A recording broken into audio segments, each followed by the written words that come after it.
Hey beauties, welcome back to my channel. Today we're going to be playing in Kat Von D's 10th anniversary collection. I picked up 3 of the pieces. What I'm going to do, as always, I'm going to show them to you. I'm going to talk to you about each of the pieces.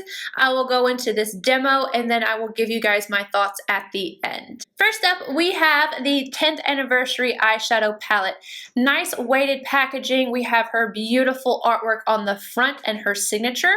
On the back, we have all the shade names, and then on the inside, the full thing right here is a mirror. So you get a nice size mirror, and then all of these beautiful colors. And this is limited edition, and it is $52.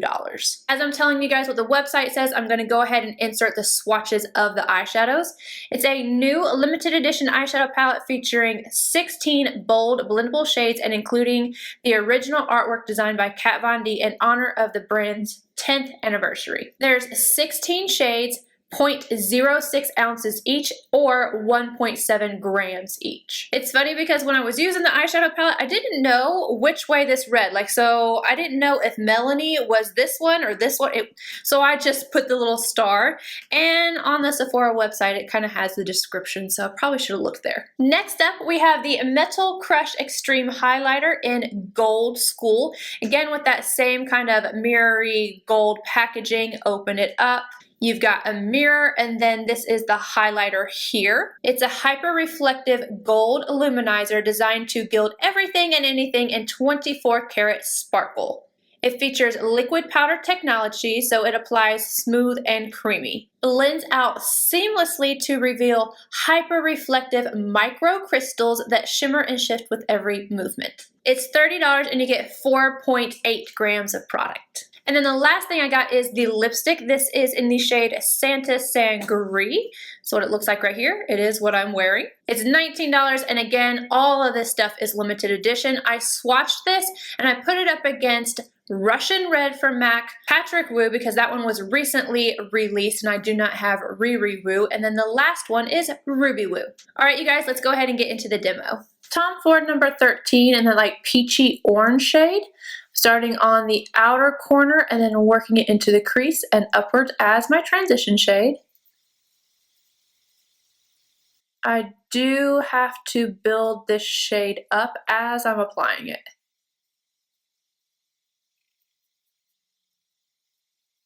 That same shade on a MAC 221, I'm going to run it all along the lower lash line. Zoeva 227 in the shade directly below. I'm going to start and just popping this all over the outer half of my lid.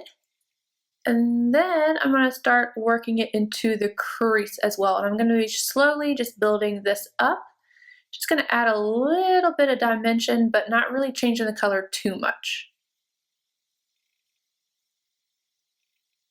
MAC 221 and that matte moss green, and I'm kind of doing the same thing. I'm just kind of tapping it all on the outer half, and then as the least amount of product is on my brush, I'll go right around the edges. This helps to blend out, and then I'm also going to work it into the crease.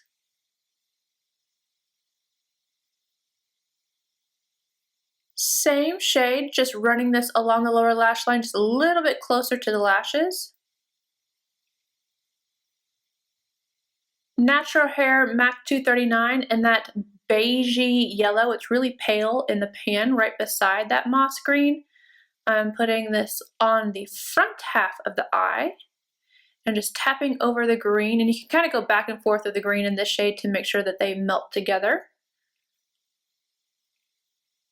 Now I'm going to go in with that slate blue, and I'm tapping this on the very outer corner.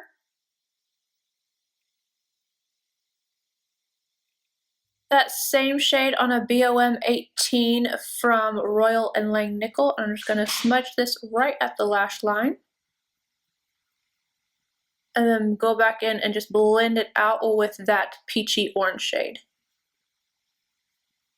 Taking the Metal Crush highlighter on my ring finger and just tapping it on the lid. I'm also going to use that highlighter wet on the inner corner on a MAC 228. I'm going to use that metallic green for my liner. And this is a Linda Hallberg 333. I sprayed my brush after I got the shadow on my brush. I'm going to step away and make a slight little wing out of this because I can't do it from far away. And then I'm going to add lashes and then black liner to my inner rim. To finish off the eye look, I used my Kiss Ritzy lash, and then I put a little bit of black liner on the inner rim. And then I went ahead and applied the Sangre lipstick. This applied very smoothly, no issues with pigmentation or dragging or anything. This formula is very nice. I already know that I like this. I need to get more. I only have like just one of these, and I like the reformulation of this. I like the packaging on it. I know some people had issues with the tops coming off before. I haven't had any issues, and I've carried these around. Not this one specifically, but my other one I have, and no issues. This seems nice and tight.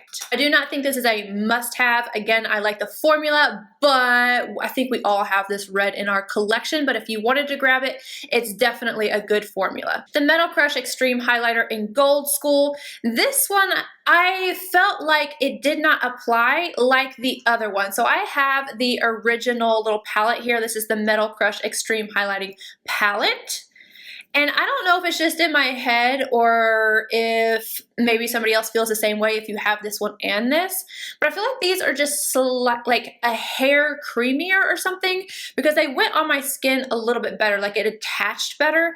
This one, if my skin has not been freshly spritzed, it's like it would grab right here, but then it wouldn't right here. So I had to take a setting spray, spray my face to get it to attach. Now I don't want to use this wet because just like right here, if I put it wet on my face, it's going to be too much texture. You do need to know that this is straight up glitter. Like it's glitter. That's what these were as well, but it's in the description. You can't be mad at that because it literally says it has glitter in it. So if you don't like glittery highlights, you're not going to like this. If you didn't like the palette, you're not going to like this. But for me, I'm not going to use this on my face. I've never used the palette on my face again, but on the eye, I think it's pretty, especially wet. Like if I took this wet all over the lid, it would be gorgeous. And I wanted to do that, but then I didn't want to like cover up the eyeshadow palette. So I just kind of snuck it into the inner corner. The eyeshadow palette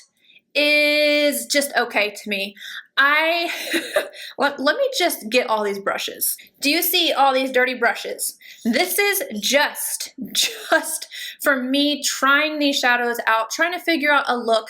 I was driving myself crazy before filming this video, and I just kept going in and in and in trying to figure things out, and I had some major issues with the metallic shades. Luckily, the majority of these are matte, but this right here, I took dry and was trying to put it on the lid with my 242. No, you have to use it wet.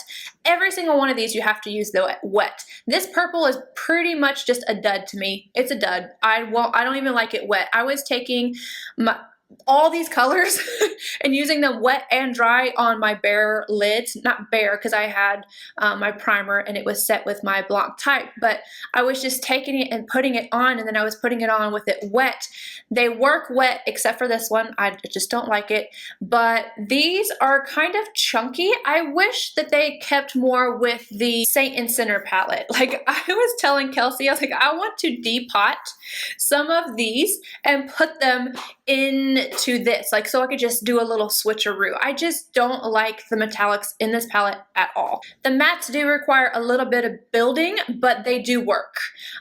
This eye, I had a little bit of a skipping issue with this little like moss green shade right here, but then I didn't have the issue on this eye. I had to go back and forth with these shades because I felt like they just kept kind of getting lost, but again, it's still usable. I just think this palette is okay, and if I'm going to be completely honest, don't shoot me, don't read me to filth, but I'm kind of disappointed in this. I don't know how it's reading on camera, but this, like the artwork in of itself is so pretty, so stunning. She's so incredibly talented, but this looks like a grainy picture of her artwork. Like it's not, and I don't know if I'm missing something and there's some kind of reason for that, but there's something about this that doesn't seem clean or just like I don't know. I don't know what I'm trying to say. I'm just not extremely happy with the quality of the artwork on here. And that could be just me and it's picky. It says nothing about the shadows on the inside.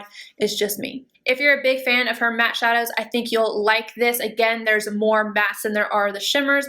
If you want this for the shimmers, I don't like any shimmers that you absolutely have to use wet, and that goes with any product.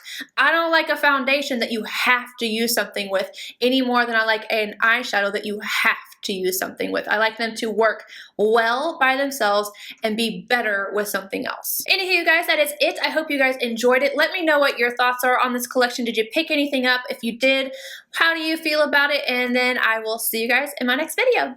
Bye, guys.